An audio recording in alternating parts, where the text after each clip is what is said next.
Hello guys, welcome to my YouTube channel. And this is the day 9 of 100 days of machine learning. And today in this video, I'm going to discuss a very important topic which is machine learning development life cycle. আসলে আমরা যখন কোনো একটা machine learning application তৈরি করি তখন আসলে আমরা একটা সার্টেন রুল ফলো করি, অর্থাৎ আমরা একটা লাইফ সাইকেল ফলো করি। তো সেই লাইফ সাইকেলকে বলা হয় machine learning development life cycle. Okay, আপনারা দেখবেন যারা সফটওয়্যার ইঞ্জিনিয়ারিং করছে বা যারা সফটওয়্যার ডেভেলপমেন্ট করছে তারা কিন্তু একটা সাইকেল ফলো করে সবসময়। সেটাকে বলা হয় সফটওয়্যার ডেভেলপমেন্ট লাইফ সাইকেল, অর্থাৎ এসডিএলসি। তেমনি আমরা মেশিন লার্নিং এ কি করি, আমরা মেশিন লার্নিং এ যাই করি না কেন, আমরা কিন্তু অ্যাট দ্য এন্ড কোনো একটা প্রোডাক্ট এবং কোনো একটা অ্যাপ্লিকেশনই আমরা তৈরি করি এই মেশিন লার্নিং মডেলটা ব্যবহার করে, রাইট? সো আমরা সিমিলারলি আমরা সফটওয়্যার ইঞ্জিনিয়ারিং এর মতনই আমরা যখন মেশিন লার্নিং এ কোনো একটা কিছু ইমপ্লিমেন্ট করি, আমরা একটা সার্টেন আমরা একটা সাইকেল ফলো করি। তো সেটাকে বলা হয় MLDLC, that means machine learning development life cycle. তো আমরা সামনের 90 দিনে যে টপিকগুলো নিয়ে আলোচনা করব, সেই সব টপিকগুলাই কিন্তু আমরা আলোচনা করব এই machine learning development life cycle থেকে। কারণ মেশিন লার্নিং এর হোল প্রসেসটাই ফলো করে এই machine learning development life cycle. Okay, তো আমাদের মেশিন লার্নিং শেখার আগে আমাদের এই মেশিন লার্নিং ডেভেলপমেন্ট লাইফ সাইকেলটা সবাইকে জানতে হবে। কারণ আমরা যদি এটা প্রপারলি না জানি, এই কয়েকটি স্টেপ যদি আমরা না জানি, তাহলে কিন্তু আমরা র্যান্ডমলি কোনোভাবে কোনো কিছু মানে ভালোভাবে করতে পারবো না, রাইট? তো সেখানে কিন্তু আমাদের অনেক প্রবলেম হবে এটা বুঝতে। ওকে, বাট আমরা যদি লাইফ সাইকেলটা ফলো করি, আমরা কিন্তু ভেরি ক্লিয়ারলি আমরা কোনো একটা machine learning model end to end আমরা ইমপ্লিমেন্ট করতে পারবো, right? So instead of wasting time, so let's get started. তো আপনি যদি machine learning development life cycle এটা নিয়ে যদি গুগলে সার্চ দেন, তো আপনি এইরকম একটা ইমেজ দেখতে পারবেন। ওকে, মানে এই ধরনের আরো অনেক ইমেজ আছে। তো মোস্ট অফ দ্য টাইম এই ধরনের ইমেজ দেখতে পারবেন। তো এই ইমেজে দেখেন এখানে 7টা স্টেপ দেওয়া আছে। ওকে, আসলে মেশিন লার্নিং ডেভেলপমেন্ট লাইফ সাইকেলে এই 7টা স্টেপই ফলো করা হয়, বাট অনেক জায়গাতে দেখা যায় এর চাইতে বেশিও থাকতে পারে বা কমেও থাকতে পারে। বাট স্ট্যান্ডার্ড যেটা মানে ফলো করা হয়, সেটা এই 7টা স্টেপই ফলো করা হয়। আমরা কোনো একটা মেশিন লার্নিং অ্যাপ্লিকেশন যখন তৈরি করি, তখন এই 7টা স্টেপ আমরা মাথায় রেখেই কোনো একটা অ্যাপ্লিকেশন আমরা তৈরি করি। ওকে, তো এটা নিয়ে কনফিউজ হওয়ার কিছু নাই। আপনি যদি ৯টা দেখেন, আপনি সেটাও ফলো করতে পারেন। But most of the time ওই ৯টাই কিন্তু এই ৭টার ভিতরেও মানে বিলং করে। ওকে, তো আপনারা এই ইমেজটা যদি একটু দেখেন, এখানে machine learning development life cycle এখানে 7টা স্টেপ রয়েছে। তো 7টা স্টেপের ভিতরে প্রথম স্টেপটি হচ্ছে বিজনেস আন্ডারস্ট্যান্ডিং। দেন সেকেন্ড যে স্টেপটি আছে সেটা হচ্ছে data collection, then data preparation, exploratory data analysis, modelling, model evaluation and model deployment. Okay, তো দেখুন এইভাবে কিন্তু হোল প্রসেসটা মানে সাইকেল আকারে ঘুরতেছে। ওকে, তো আমরা যখন কোনো একটা অ্যাপ্লিকেশনে আমরা যদি কোনো একটা ভুল করি বা আমাদের অ্যাকুরেসি অনেক খারাপ আসে, তখন কিন্তু আমরা এই হোল প্রসেসটাই আবার অ্যাপ্লাই করি to get more improvement. Okay, so আমরা এক এক করে এই 7টা স্টেপ আজকের ভিডিওতে আলোচনা করব। তো ইউজুয়ালি ভিডিওটা একটু বড় হতে পারে, কারণ এখানে অনেক ইনফরমেশন, হিডেন ইনফরমেশন লুকিয়ে আছে। তো I have to explain each and everything. And usually দেখবেন আমার ভিডিওগুলো একটু বড়ই হয়, কারণ আমি এখানে চাই যে ফ্র্যাঙ্কলি আমি সবকিছু ডিসকাস করতে। কারণ আসলে এই 10 মিনিট 8 মিনিটের ভিতরে আসলে কোনো কিছু ডিসকাস করা পসিবল হয় না। ওকে, সো একটু ধৈর্য ধরে শেষ পর্যন্ত দেখবেন, দেখলে এটাতে আপনাদেরই লাভ। কারণ আমি যখন এটা শিখেছি তখন আমাকে কিন্তু অনেক এটা নিয়ে স্ট্রাগল করতে হয়েছে। তো আমি চাই যেটুকুই সময় হোক না কেন, আমি যেন প্রত্যেকটা জিনিস ক্লিয়ার ভাবে এক্সপ্লেন করতে পারি। Okay, so just make sure you just watch this video till the end. Okay, so so আমাদের মেশিন লার্নিং ডেভেলপমেন্ট লাইফ সাইকেলের যে প্রথম স্টেপটি আছে, সেটা হচ্ছে business understanding or framing the problem. Okay, তো একটু আগে যে ছবিটা দেখলেন, সেখানে কিন্তু প্রথম স্টেপটা হচ্ছে বিজনেস আন্ডারস্ট্যান্ডিং, এবং এটাকে বলা যায় ফ্রেমিং দ্য প্রবলেম। কারণ বিজনেস আন্ডারস্ট্যান্ডিং বলতে তো আপনি প্রবলেমটা ফ্রেম করবেন, রাইট? তো আমাদের মেশিন লার্নিং লাইফ সাইকেলের ভিতরে এটা হচ্ছে আমাদের প্রথম স্টেপ। তো আমাদের যখনই কোনো একটা মেশিন লার্নিং আমরা অ্যাপ্লিকেশন বা মেশিন লার্নিং কোনো একটা প্রজেক্টে কাজ করি, আমাদের প্রথম যে আমাদের মানে স্টেপটা হবে, আমাদের সেই প্রথম স্টেপটি হবে আমাদের প্রথমে আমাদের প্রবলেমটা ফ্রেম করতে হবে, অর্থাৎ আমাদের এক্স্যাক্টলি বিজনেসটা কি সেটা আমাদের আগে প্রথমে আন্ডারস্ট্যান্ডিং করতে হবে। কারণ আপনি যখন as a machine learning developer or as a data scientist আপনি যখন কোনো একটা ইন্ডাস্ট্রিতে কাজ করবেন, তখন কিন্তু সেই ইন্ডাস্ট্রি কোনো একটা বিজনেস প্রবলেম আপনাকে দেবে, রাইট? তো দেন আপনি কি করবেন, এই প্রবলেমটাই তো আপনার সলভ করা আপনার কাজ, রাইট? কারণ আপনি একজন ডেটা সায়েন্টিস্ট সে কোম্পানির, তো আপনার কাজই তো হচ্ছে, সো আপনার কাজই তো হচ্ছে কোম্পানির জন্য মানে যে কোনো ধরনের প্রবলেমটা সলভ করা, okay? So as a machine learning developer or as a data scientist আপনাকে প্রথমে ওই কোম্পানির বিজনেস আন্ডারস্ট্যান্ডিংটা করতে হবে। আসলে what is the problem you have to figure out first of all, okay? So তার জন্য আপনাকে কোম্পানি বলবে যে এই ধরনের আমার কাছে একটা প্রবলেম আছে, তো তোমাকে এই ধরনের প্রবলেমটা তোমাকে সলভ করতে হবে, ওকে? তো আপনার প্রথমে কাজ হচ্ছে আপনি ভালোভাবে এই বিজনেস আন্ডারস্ট্যান্ডিং অর্থাৎ প্রবলেমটা আপনি ভালোভাবে বুঝবেন। আসলে প্রবলেম যদি আপনি না বোঝেন তাহলে কিন্তু আপনি কোনোভাবেই কোনো একটা এন্ড টু এন্ড আপনি একটা প্রজেক্ট হ্যান্ডেল করতে পারবেন না, ওকে? সো সেই জন্য আপনাকে এন্ড টু এন্ড আসলে বিজনেস আন্ডারস্ট্যান্ডিংটা করতে হবে, এবং আসলে what is the problem you have to figure out, and if you get the problem properly, then you can go proceed, okay? So this is the first requirement in machine learning or in data science community. So whenever we try to work on any projects, first of all we have to understand the business properly, okay? So this is the first requirement. Suppose if I give you an example, suppose মনে করুন আপনি একটা dog classifier তৈরি করবেন। তো dog dog classifier তৈরি করার জন্য কিন্তু আপনাকে ফার্স্ট অফ অল বিভিন্ন প্রবলেম আপনাকে জানতে হবে, অর্থাৎ অর্থাৎ মানে ওয়ার্ল্ডের ভিতরে কত রকমের ডগ আছে, এবং তাদের স্পেসিস গুলা কি, রাইট? এবং আপনি কিভাবে হোল পাইপলাইনটা ক্রিয়েট করবেন, আপনি কিভাবে হোল মডেলটা হ্যান্ডেল করবেন, কিভাবে ডেটা কালেকশন করবেন, কিভাবে মানে ডেটাটা আপনি প্রিপেয়ার করবেন আপনার মডেলের জন্য, okay? So each and everything you have to first of all frame it out, okay? So if you can frame them out, then you can go proceed, okay? Now the second step is data collection.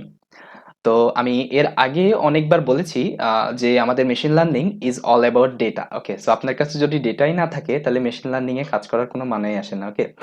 So বা machine learning আসলে data ছাড়া মানে একটা কি বলবো, মানে আহ, মানে অচল একটা জিনিস বলা চলে, ওকে? সো আপনার কাছে ডেটা নেই, so machine learning can do anything for you, okay? So so so to work on machine learning you need data, okay? So আমাদের যে মেশিন লার্নিং ডেভেলপমেন্ট লাইফ সাইকেলের যে সেকেন্ড স্টেপটা হচ্ছে সেটা হচ্ছে ডেটা কালেকশন। এখন আপনি মানে ফার্স্ট স্টেপে কিন্তু আপনি হোল প্রবলেমটা আপনি ফ্রেম করছেন, অর্থাৎ হোল প্রবলেমটা কিন্তু আপনি মানে আন্ডারস্ট্যান্ডিং করছেন। এখন কিন্তু আপনি প্রবলেমটা জানেন, অর্থাৎ আপনার ইন্ডাস্ট্রি আপনাকে কোন ধরনের প্রবলেম সলভ করতে বলছে, রাইট? তো এই প্রবলেম সলভ করার জন্য এখন আপনার কি, এখন আপনার ডেটা প্রয়োজন। তো এখন এই ডেটা কিন্তু আপনাকে কেউ মানে সহজভাবে দেবে না, অর্থাৎ আপনি এই ডেটাটা কোনো জায়গায় সহজে পাবেন না। লাইক আমরা এখন যেমন ডেটাটা মানে সহজভাবে পাই সিএসভি ফরম্যাটে, আমরা ক্যাগল থেকে কালেক্ট করি, আমরা বিভিন্ন ওয়েবসাইট থেকে কালেক্ট করি, আমরা ইউসিআই মেশিন লার্নিং রিপোজিটরিজ থেকে ডেটা কালেক্ট করি। ইভেন যারা কলেজ বা ইউনিভার্সিটিতে পড়ে সেখানে তাদের প্রফেসররা বা প্রিন্সিপালরা তাদের এই ধরনের ডেটাগুলো দিয়ে হেল্প করে, right? But in the real world, whenever you are working on any machine learning project, so you cannot get these kinds of data very easily, okay? So for that you have to struggle a lot, and you need to know a lots of strategy to use this kinds of strategy, so you can collect a lots of data, okay? So to collect the data, either you can use API, or you can use web scraping, or you can use database. Okay, or either you can perform survey.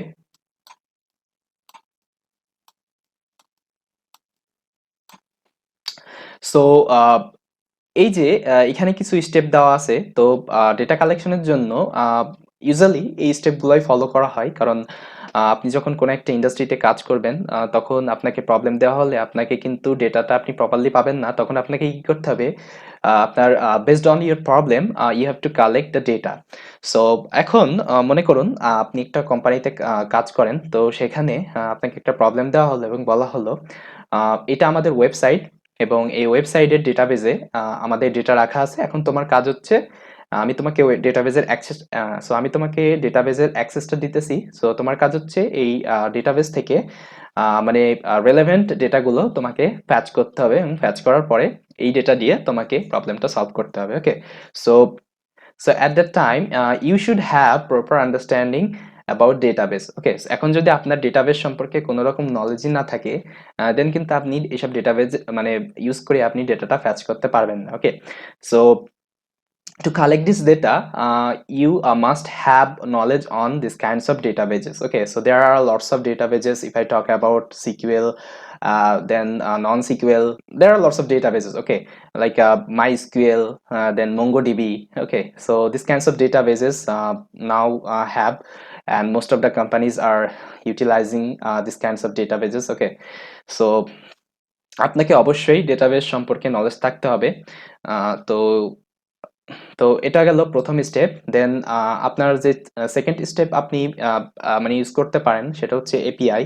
অর্থাৎ অনেক সময় কি মানে বিভিন্ন ইন্ডাস্ট্রির website কিন্তু তারা বিভিন্ন এপিআই তৈরি করে রাখে, অর্থাৎ এইসব এপিআই হিট করলে এখানে কিন্তু রেলেভেন্ট যে ডেটা আছে সেই কোম্পানির, সেগুলো কিন্তু এখান থেকে ফ্যাচ করা সম্ভব। ওকে, সো আপনাকে ডেটা কালেকশনের জন্য এই এপিআই এর উপরেও নলেজ থাকতে হবে, অর্থাৎ কিভাবে এপিআই ইউজ করে কোনো একটা ওয়েবসাইট থেকে আসলে ডেটা ফেচ করে আনা যায়। Okay, so you have to have knowledge on these kinds of APIs.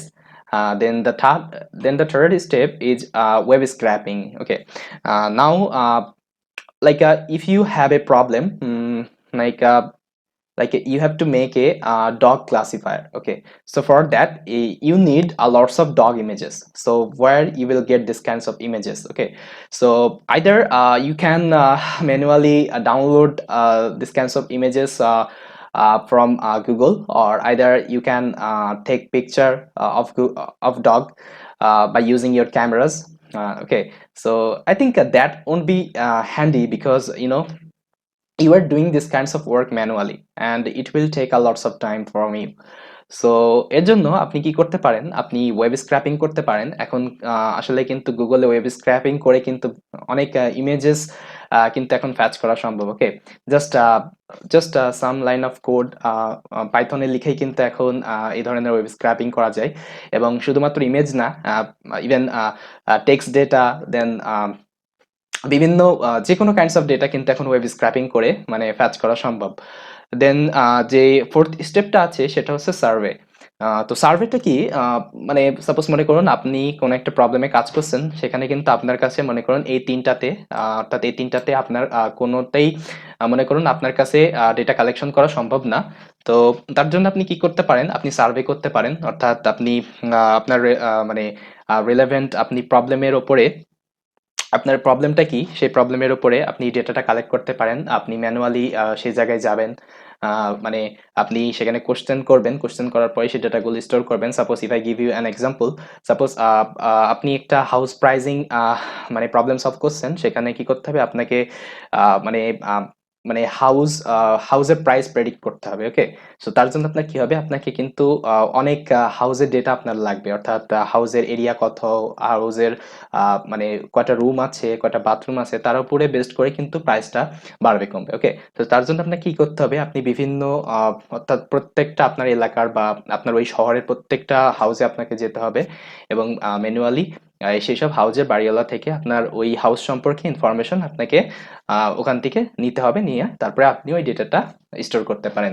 So this was all about the data collection. So if you are working in data science or machine learning, so you have to know how to collect the data. Okay, Then the third step is data preparation. So what does it mean of data preparation? Actually আমরা যখন অর্থাৎ আমরা যখন data collection করি, অর্থাৎ আমরা যখন কোনো একটা ডেটা সেট হাতে পাই, so to be honest guys, আপনি কিন্তু কখনোই আসলে কোনো একটা ডেটা ক্লিন পাবেন না। অর্থাৎ আপনি যে কোনো ডেটাই পান না কেন, সেই ডেটাটা দেখবেন সেই ডেটাটা প্রপারলি ক্লিন না, সেই ডেটাটা অনেক প্রবলেম থাকবে। আম অর্থাৎ সেই ডেটার ভিতর অনেক মিসিং ভ্যালু থাকবে, সেই ডেটার ভিতর অনেক ক্যাটেগরিক্যাল ভ্যালু থাকবে, অর্থাৎ আবার অনেক আউটলায়ার্স থাকবে। ইভেন এমন কোনো ডেটা আছে যেগুলো অনেক পোর কোয়ালিটি হবে। অর্থাৎ এই ধরনের ডেটা কিন্তু আপনি ইউজ করে মানে কোনোভাবেই কোনো একটা মেশিন লার্নিং মডেল আপনি ট্রেন করতে পারবেন না। সো এর জন্য কি আপনাকে ডেটাটা প্রিপারেশন করতে হবে আপনার মেশিন লার্নিং অ্যালগরিদমের জন্য। ওকে, so for that there are certain steps which you can follow. So আমরা সামনের যেই টপিকগুলো নিয়ে আলোচনা করব, আমরা কিন্তু বেসড অন এইসব টপিক নিয়ে কিন্তু আলোচনা করব। আসলে আমরা কিভাবে ডেটা প্রিপারেশন করতে পারি, ডেটা প্রিপারেশনের কত ধরনের টেকনিক আছে, আমরা প্রত্যেকটা টেকনিক নিয়ে কথা বলবো। এবং আমরা হ্যান্ডস অন আমরা কোনো একটা ডেটা সেট উঠাবো এবং তার উপরে এই ধরনের মানে সো এই ধরনের প্রসেস আমরা পারফর্ম করব। ওকে, সো আমরা কিন্তু সবকিছুই হ্যান্ডেল করব। So don't don't worry. Okay, so if I talk about data preparation, so there are some steps like data cleaning. So in data preparation আমাদের প্রথমত আমাদের ডেটাটা ক্লিন করতে হয়। আমাদের যে কোনো ডেটা সেট পাইলে সেই ডেটাটার উপরে কিছু স্ট্যাটিস্টিক্যাল আমরা মানে টুলস অ্যাপ্লাই করে আমরা আসলে বিভিন্ন ডেটাটা বোঝার চেষ্টা করি, দেন আমাদের ডেটাটা আমরা ক্লিন করি। দেন আমাদের ডেটার ভিতরে অনেক মিসিং ভ্যালু থাকে। সো সাপোজ মনে করুন আপনি কোনো একটা ডেটা সেট হাতে পেলেন, কোনো একটা কলামসের ভিতরে অনেকগুলো মিসিং ভ্যালু। তো এই ধরনের মিসিং ভ্যালু কিন্তু আপনাকে হ্যান্ডেল করা জানতে হবে, কারণ মিসিং ভ্যালু নিয়ে কিন্তু আপনি আপনার মেশিন লার্নিং মডেল ট্রেন করতে পারবেন না। So then the third topic is handling categorical values. অর্থাৎ আমরা কি জানি data science, I mean machine learning algorithms গুলো কি, এগুলো একটা ম্যাথমেটিক্যাল অ্যালগোরিদমস। সো এখানে কিন্তু অ্যালগোরিদমস গুলো কি জাস্ট শুধুমাত্র নিউমেরিক্যাল, তারা মানে সংখ্যা নিয়ে কাজ করে, অর্থাৎ নিউমেরিক্যাল সংখ্যাটাই তারা বোঝে। এখন যদি আপনি ক্যাটাগরিক্যাল, অর্থাৎ আপনি যদি কোনো একটা টেক্সট ডাটা সেখানে ইনপুট দেন, তাহলে ম্যাথমেটিক্যাল ইকুয়েশন গুলো এই টেক্সট ডাটার উপরে কিভাবে অ্যাপ্লাই করবে? ওকে, সো আই থিঙ্ক এই ধরনের জিনিসগুলো আপনারা জানেন। So I shouldn't talk about that. So আপনাকে কি করতে হবে, এইসব টেক্সট ডেটা থেকে কিন্তু আপনাকে নিউমেরিক্যাল ডেটাতে কনভার্ট করতে হবে। তো আমরা এটা কিভাবে করব, আমরা ক্যাটাগরি থেকে কিভাবে আমরা নিউমেরিকে কনভার্ট করব, এর বিভিন্ন স্টেপস আছে, আমরা সেগুলো শিখবো সামনে। দেন আমাদের যে আরেকটা ইম্পর্টেন্ট টপিক হচ্ছে সেটা হচ্ছে ফিচার স্কেলিং। আমরা ফিচার স্কেলিং করা শিখবো। আসলে আমরা যখন কোনো একটা ডেটা সেট পাই, সেখানে প্রত্যেকটা ফিচারে ডিফারেন্ট ডিফারেন্ট স্কেলের ডেটা থাকতে পারে। তো আমরা প্রত্যেকটা ফিচারের উপরে আমরা ফিচার স্কেলিং টেকনিক পারফর্ম করে কি আমরা ডেটাটা স্কুইজনেস অনেকটা কমিয়ে আনবো। অর্থাৎ ফিচারটা আমরা স্কেল করে ফেলবো যেন আমাদের অ্যালগোরিদমটা প্রপারলি সেই ডেটার উপরে মানে আন্ডারস্ট্যান্ড করতে পারে। ওকে, দেন আমাদের যে ডেটা প্রিপারেশনের ভিতরে আরেকটি ভেরি ইম্পর্টেন্ট যে টপিকটা আছে সেটা হচ্ছে ফিচার ইঞ্জিনিয়ারিং। তো এই ফিচার ইঞ্জিনিয়ারিং নিজে একটা বড় টপিক, এটার ভিতরে আবার অনেক জিনিস লুকিয়ে আছে, আমরা সেটা নিয়ে কথা বলবো। যেমন ফিচার ইঞ্জিনিয়ারিং আমরা কি করি, আমরা আইদার কোনো ডেটার উপরে থেকে আমরা ওই এক্সিস্টিং ফিচারগুলো থেকে আমরা কোনো একটা নতুন ফিচার তৈরি করি, আর সেখান থেকে আমরা কোনো একটা ফিচার বাদ করি। অর্থাৎ এ ধরনের ফিচার ম্যানিপুলেশন আমরা ফিচার ইঞ্জিনিয়ারিং এর ভিতর করি। সো এটা একটা ইম্পর্টেন্ট টপিক, আমরা এই জিনিসটাও আলোচনা করব। দেন আমাদের যে ফোর্থ আমাদের স্টেপটা আছে, অর্থাৎ মেশিন লার্নিং ডেভেলপমেন্ট লাইফ সাইকেলের, সেটা হচ্ছে EDA, that means exploratory data analysis. Okay, so to be honest guys, আসলে আসলে ডেটা সায়েন্সে কাজ করতে হলে এই এক্সপ্লোরেটরি ডেটা অ্যানালাইসিস কিন্তু ভেরি ভেরি ইম্পর্টেন্ট, বিকজ একমাত্র এটার ফলেই কিন্তু আমরা কোনো একটা ডেটা সেট থেকে আমরা কোনো একটা হিডেন ইনফরমেশন আমরা পাই এবং আমরা প্রপারলি ডেটাটাকে বুঝতে পারি আসলে ডেটাটা আমাদের কি বলার চেষ্টা করছে। আমাদের মানে যে রুট প্রবলেমটা আছে আমাদের, এই এক্সপ্লোরেটরি ডেটা অ্যানালাইসিসের মাধ্যমে কিন্তু আমরা প্রবলেমটা ফিগার আউট করতে পারি। অর্থাৎ আমাদের ডেটাটা কেমন বিহেভ করছে, আমাদের ডেটা আসলে এই ডেটা দিয়ে কি আমাদের প্রবলেমটা আসলে সলভ করা সম্ভব কিনা, আমরা কোন ধরনের অ্যালগোরিদম সিলেক্ট করতে পারি। So each and everything depend on EDA অর্থাৎ এক্সপ্লোরেটরি ডেটা অ্যানালাইসিস। তো এখানে আমরা বিভিন্ন স্ট্যাটিস্টিক্যাল টেকনিক ইউজ করে আমরা ডেটার উপরে বিভিন্ন ভিজুয়ালাইজেশন অর্থাৎ আমরা ডেটাটা ভিজুয়ালাইজ করি এবং ভিজুয়ালাইজেশনের ভিতরে অনেক টেকনিক আছে, যেমন ইউনিভেরিয়েট, বাইভেরিয়েট, মাল্টিভেরিয়েট। আমরা এই ধরনের অ্যানালাইসিস করি। আমরা প্রত্যেকটা কলাম মানে ইন্ডিপেন্ডেন্টলি আমরা অ্যানালাইসিস করি। আবার আমরা অনেক সময় দুটো কলাম একসাথে নিয়ে অ্যানালাইসিস করি এবং অনেক সময় মাল্টিপল কলাম নিয়ে অ্যানালাইসিস করি। এভাবে কিন্তু আমরা বিভিন্ন স্টেপ পারফর্ম করি। ওকে, সো এটা একটা আসলে ইম্পর্টেন্ট টপিক। সো আমরা এটা সামনে নিয়ে আমরা আলোচনা করব। দেন আউটলায়ার্স ডিটেকশন, অর্থাৎ ডেটার ভিতরে অনেক আউটলায়ার্স থাকে। আউটলায়ার্স বলতে সাপোজ মনে করেন আপনার কাছে একটা ডেটা সেট আছে, সেখানে সবকিছু সিকোয়েন্সলি ভালোভাবে চলতেছে। ওকে, হঠাৎ করে দেখা যায় ওখানে কিছু কিছু ডেটা থাকবে যেগুলো মানে ওই ডেটা থেকে অনেকটা ডিফারেন্ট। সাপোজ মনে করুন এখানে কিছু এমপ্লয়ির স্যালারি দেওয়া আছে। সাপোজ মনে করুন একজনের স্যালারি হচ্ছে 20,000 টাকা, একজনের 30,000 টাকা, আরেকজনের 40,000 টাকা। ওকে, বাট হঠাৎ করে দেখবেন কিছু কিছু মানুষের স্যালারি আছে অর্থাৎ 1 লাখ, অর্থাৎ দেখবেন তাদের হঠাৎ করে স্যালারি 1 লাখ হয়ে গেছে। তো এই এখানে দেখুন এই ডেটা কিন্তু সিকোয়েন্স আকারেই চলতেছিল, বাট হঠাৎ করে কিন্তু এখানে কিছু ডেটা পয়েন্ট আসলে এটা এই ডেটা পয়েন্টগুলো কিন্তু এই ডেটা থেকে পুরোপুরি ডিফারেন্ট। ওকে, দেখুন এর এর ভিতরে অনেকটা গ্যাপ। ওকে, সো আমরা এই ধরনের ডেটাকেই বলি আউটলায়ার্স। ওকে, সো এই আউটলায়ার্স কিন্তু আমাদের আমাদের মানে টোটাল অ্যানালাইসিসে কিন্তু বড় একটা ইম্প্যাক্ট করে, অর্থাৎ আমাদের মেশিন লার্নিং অ্যালগরিদমে বড় একটা ইম্প্যাক্ট করে। যার ফলে কি মেশিন লার্নিং অ্যালগরিদম কিন্তু ভালো পারফর্ম করে না অনেক সময়। অর্থাৎ আমি বলছি না যে সব মেশিন লার্নিং ভালো পারফর্ম করে না, বাট কিছু কিছু অ্যালগরিদম আছে যেগুলা এইসব আউটলায়ার্স এর উপরে রোবাস্ট না, অর্থাৎ তারা এই আউটলায়ার্স এ অনেক খারাপ পারফর্ম করে। আবার কিছু কিছু মেশিন লার্নিং অ্যালগরিদম আছে যারা outliers don't care. Okay, so we'll discuss about that. Then we have to handle imbalanced data set. আমাদের অনেক সময় দেখা যায় অনেক সময় আমাদের ডেটাটা ইমব্যালেন্স থাকে, অর্থাৎ সাপোজ মনে করুন আপনি একটা প্রবলেম সলভ করছেন, সেখানে কোনো একটা এমপ্লয় বাইক কিনবে নাকি কিনবে না এটা আপনাকে প্রেডিক্ট করতে হবে। তো এখন দেখা গেল আপনার যে টার্গেট কলাম আছে সেখানে সাপোজ মনে করুন আপনার ডেটা সেট, আপনার ডেটা আছে হচ্ছে 1,000টা। ওকে, আপনার ডেটা সেটের সাইজ হচ্ছে 1,000, 1,000টি মানে এমপ্লয়ি আপনার কাছে ডেটা আছে। তো 1,000 জনের ভিতরে দেখা যাচ্ছে এখানে 800 জন বাইকটি কিনবে, অর্থাৎ ইয়েস। এবং যে বাকি 200 জন আছে তারা বাইকটি কিনবে না, নো।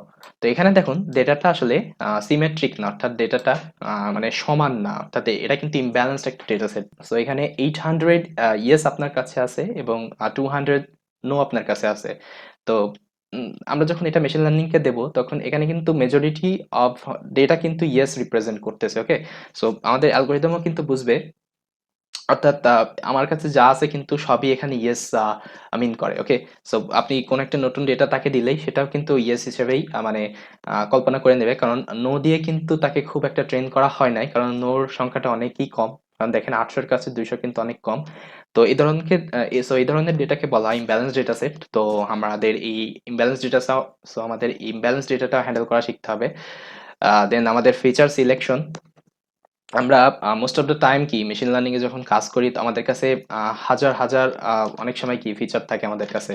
তো এত ফিচার নিয়ে কিন্তু মানে কোনো কাজ করার মানেই আসে না। অর্থাৎ এখানে there would be certain features they so they won't be they won't be represent that much of important representation of your data set. So for that we have to delete those kinds of feature. Okay, so আমাদের এখানে আমরা feature সিলেকশনে কি করি, আমরা কিছু certain feature আছে যেগুলো আমাদের ডেটা অর্থাৎ আমাদের প্রবলেমের সাথে তার কোরিলেশনটা অনেক লো, অর্থাৎ আমাদের প্রবলেমের সাথে রিলেভেন্ট না। ওকে, সো এই ধরনের ফিচারগুলো আমরা এখান থেকে ডিলিট করি এবং আমাদের যেই রুট যে ফিচারগুলো আছে যেগুলো আমাদের প্রবলেমের সাথে রিলেভেন্ট আমরা সেই ফিচারগুলো আমরা এখান থেকে সিলেক্ট করি। তো এটা করার জন্য আমরা স্ট্যাটিস্টিক্যাল বিভিন্ন অ্যানালিসিস করি। তো এটাও আমরা শিখব। So now if I go to the next topic, then the fifth যে স্টেপটা হচ্ছে সেটা হচ্ছে মডেলিং। ওকে, তো আমরা কিন্তু এতক্ষণ আমাদের ডেটা প্রিপারেশনের ভিতরে কিন্তু আমরা data cleaning, data pre processing, missing value handling, categorical value handling, outlier handling, এই পারফর্ম করা কিন্তু শেষ। ওকে, এখন আমাদের যে ফিফথ স্টেপটা হচ্ছে সেটা হচ্ছে মডেলিং, অর্থাৎ এখানে আমাদের মডেল বিল্ড করতে হবে। অর্থাৎ আমরা এতক্ষণ ডেটা কিন্তু অ্যানালাইসিস করলাম, আমরা ডেটাটা যেই ডার্টি ডেটা আমাদের কাছে ছিল আমরা কিন্তু সেই ডেটা কিন্তু আমরা এখন ক্লিন এবং আমাদের মেশিন লার্নিং অ্যালগোরিদমের জন্য আমরা উপযুক্ত করে ফেলেছি। তো এখন আমাদের ওই যে আমাদের ক্লিন ডেটাটা আছে, এখন আমাদের ওই ক্লিন ডেটাটা ইউজ করে কিন্তু আমাদের এখন একটা মডেল বিল্ড করতে হবে, যেই মডেলটা আপনার প্রবলেমটা আসলে সলভ করার জন্য উপযুক্ত হবে। ওকে, তো আমরা মডেলিং এ কি করি, আমরা ওই ডেটাটা ব্যবহার করে আমরা বিভিন্ন মেশিন লার্নিং মডেল আছে, অর্থাৎ বিভিন্ন মেশিন লার্নিং অ্যালগোরিদমস আছে, আমরা সেই অ্যালগোরিদমস এর উপরে আমরা ট্রেন করি, অর্থাৎ ফিট করি। ফিট করার পরে আমরা এখান থেকে রেজাল্ট ক্যালকুলেশন করি, আসলে কোন মেশিন লার্নিং অ্যালগোরিদমসটা আসলে এই ডেটার উপরে ভালো পারফর্ম করতেছে। আমরা অ্যাট দ্য এন্ড যখন আমরা দেখি যে এই স্পেসিফিক অ্যালগোরিদমটা ভালো পারফর্ম করতেছে, আমরা ওটাকে সিলেক্ট করি। ওকে, সো আপনি কিন্তু কখনোই বলতে পারবেন না যে এই মেশিন লার্নিং অ্যালগোরিদমস এর ভিতরে কোনটা সবচেয়ে বেস্ট পারফর্ম করে। ওকে, এখন এখানে এটা ডেটা সেটের উপরে ডিপেন্ড করে, আসলে সব মেশিন লার্নিং অ্যালগোরিদমই ভালো, এখানে কোনো তাদের ভিতরে কম্পিটিশন নেই। বাট কিছু কিছু অ্যালগোরিদম আছে যেটা ডিফারেন্ট টাইপস অফ ডেটার উপরে ভালো পারফর্ম করে, আবার কিছু কিছু অ্যালগোরিদম আছে যেটা অন্য ডেটা সেটের উপরে ভালো পারফর্ম করে। ওকে, সো এটা কিন্তু আপনাকে ফিগার আউট করতে হবে, আপনি প্রত্যেকটা অ্যালগোরিদমের উপরে আপনাকে ডেটাটা পারফর্ম করতে হবে, দেন এখান থেকে আপনার রেজাল্ট ক্যালকুলেশন করে সেটা আপনাকে দেখতে হবে। ওকে, দেন আমাদের সিক্সথ যে স্টেপটা হচ্ছে সেটা হচ্ছে মডেল ইভ্যালুয়েশন। আমরা মডেলিং করার পরে, অর্থাৎ আমরা ডেটা আমরা মেশিন লার্নিং অ্যালগোরিদমে ট্রেন করার পরে আমাদের মডেলটা ইভ্যালুয়েশন করতে হয়। অর্থাৎ আমরা এখানে কনফিউশন মেট্রিক্স, অ্যাকুরেসি স্কোর, এই ধরনের মেট্রিক্স এখানে আমরা পারফর্ম করি, অর্থাৎ আমরা আমাদের মডেলটা মানে কেমন পারফর্ম করতেছে আমাদের টেস্ট ডেটার উপরে, অর্থাৎ এই ধরনের জিনিসগুলো আমরা জানার চেষ্টা করি। ওকে, সো এক কথায় আমরা এখানে অ্যাকুরেসি টেস্ট করি, আমরা টেস্ট ডাটার উপরে আমরা মডেলটি ইভ্যালুয়েশন করি, আমাদের মডেলটা যে ট্রেন হলো এখন সেই রিয়েল ওয়ার্ল্ডে আসলে কতটুকু মানে সঠিক প্রেডিকশন করতেছে। ওকে, সো এই ধরনের আমরা ক্যালকুলেশনগুলো আমরা মডেল ইভ্যালুয়েশনে করি, এবং অনেক সময় দেখা যায় মডেলটা মানে ভালো পারফর্ম করে, তারপরে আমরা যদি মডেলটা মানে আরেকটু ভালো ইমপ্রুভ করতে পারি, সেক্ষেত্রে মডেলটা আরো সঠিক প্রেডিকশন দেয়, সেক্ষেত্রে আমরা এখানে হাইপার প্যারামিটার টিউনিং করতে পারি। অর্থাৎ হাইপার প্যারামিটার টিউনিং বলতে আমাদের প্রত্যেকটা অ্যালগোরিদমসে কিন্তু অনেকগুলো প্যারামিটার থাকে, ম্যাথমেটিক্যাল প্যারামিটার, সেগুলোর ভ্যালু কিন্তু মানে একটু চেঞ্জ করে দিলে এখানে কিন্তু আমাদের যে রেজাল্টটা আছে সেখানে কিন্তু একটা কম বেশি হয়, অর্থাৎ সেখানে একটা ইমপ্রুভমেন্ট হয়, আবার ইমপ্রুভমেন্ট নাও হতে পারে। তো সেটা আমাদের ম্যানুয়ালি টিউন করে দেখতে হয়। অর্থাৎ আমি যদি অ্যাম্পলিফায়ারের একটা এক্সাম্পল দিই, আমরা অ্যাম্পলিফায়ারে কি করি, আমাদের সেখানগুলো অনেকগুলো নব থাকে, আমরা সেগুলো নবগুলো ঘুরাই ঘুরাই ঘুরে আসলে সাউন্ডটা ক্লিয়ার করার চেষ্টা করি। তো সেম এমনই হাইপার প্যারামিটার টিউনিং, আমরা ওই অ্যালগোরিদমসের বিভিন্ন প্যারামিটার আমরা ধরে টিউন করি, অর্থাৎ সেগুলো আমরা ঘুরিয়ে ঘুরিয়ে টিউন করে দেখি আমাদের কোন স্পেসিফিক ভ্যালুতেই আসলে মডেলটা কত ভালো পারফরমেন্স দিতেছে। ওকে, সো যেটা দেয় আমরা সেটাই রেখে দিই, সো এটাকেই বলা হয় হাইপার প্যারামিটার টিউনিং। দেন আমাদের যে লাস্ট স্টেপটি হচ্ছে সেটা হচ্ছে মডেল ডিপ্লয়মেন্ট এবং মনিটরিং। তো আমরা মেশিন লার্নিং মডেল আমরা মানে বিল্ড করার পরে, ইভ্যালুয়েশন করার পরে আমাদের এট দ্য এন্ড গোল হচ্ছে এই মডেলটা আসলে ডিপ্লয়মেন্ট করা। কারণ আমাদের গোলটা কি, আমাদের কোনো একটা মানে কোনো একটা প্রবলেম সলভ করার পরে সেটা যেন ইউজার ইউজ করতে পারে, সেটা যেন সবাই ইউজ করতে পারে, আমাদের এটাই তো গোল। আমরা কোনো একটা অ্যাপ্লিকেশন তৈরি করলে সেটা কিন্তু আমাদের হোস্ট করতে হবে, অর্থাৎ এটা আমরা ডিপ্লয় করতে হবে ক্লাউডে, সেখান থেকে যেন প্রত্যেকটা মানুষ সেটা ইউজ করতে পারে, অর্থাৎ এটাকে আমাদের একটা ইউজার ইন্টারফেস দিতে হবে। ওকে, সো আমাদের ৭ নম্বর স্টেপে আমরা কি করি, আমরা মডেলটা ডিপ্লয়মেন্ট করি, এবং ডিপ্লয়মেন্ট করার পরে এখানে আমরা মনিটর করি আসলে কত ভালো পারফর্ম করতেছে আমাদের মডেল, যে এটা রিয়েল ডেটার উপরে কত ভালো পারফর্ম করতেছে। আসলে মডেল যদি ভালো না পারফর্ম করে সেক্ষেত্রে আমরা কি করি, আবার ওই মডেলটা আমরা নতুন করে আবার নিয়ে আসি, নিয়ে আসার পরে কিন্তু আমরা যে আমাদের এই হোল প্রসেসটা কিন্তু আবার এপ্লাই করি, অর্থাৎ আবার আমরা এই মডেল ডিপ্লয়মেন্টের পরে যদি দেখা যায় আমাদের মডেলটা ভালো পারফর্ম করছে না, আবার আমরা কি করি, এখানে আবার নতুন করে বিজনেস আন্ডারস্ট্যান্ডিং এখানে আমরা পারফর্ম করি, দেন আমরা আবার ডেটা কালেকশন করি, দেন আবার প্রিপারেশন করি, আবার এক্সপ্লোর ডেটা অ্যানালিসিস অ্যাপ্লাই করি, দেন মডেলিং করি, দেন ইভ্যালুয়েশন করি, দেন আবার ডিপ্লয় করি। ওকে, সো এভাবে কিন্তু হোল প্রসেসটা হইতেই থাকে unless and until you get the proper result. Okay, so that calls machine learning development life cycle. So whenever we are working in machine learning, so we must know that, okay, because each and everything we will work on based on that life cycle, and we have to understand. Okay, so yeah, this was all about from me, and this was all about the machine learning development life cycle. And I think you all have understood. Okay, so yeah, if you like my video, so please consider a subscribe and hit the like button, and please support me. কারণ এখন দেখা যায় কি, এখন ইউটিউবে কিন্তু educational ভিডিওগুলো আসলে বেশি হাইলাইট হয় না। এখন এন্টারটেইনমেন্ট কন্টেন্ট গুলাই কিন্তু বেশি হাইলাইট হয়। তো আহ, এটা কিন্তু আপনাদের দায়িত্ব। কারণ এখন এডুকেশনাল কন্টেন্ট আমি জানি না ইউটিউব কেন হাইলাইট করে না, বাট আপনারা যদি একটু শেয়ার করেন, তো আই থিঙ্ক এটা সবার কাছে পৌঁছে যাওয়া সম্ভব। এভাবে কিন্তু আসলে একটা আমরা মানে টোটাল একটা কমিউনিটি আমরা গ্রো করতে পারি। Okay, so please consider. Okay, so yeah, thank you so much guys for watching this video, and I will see you next time.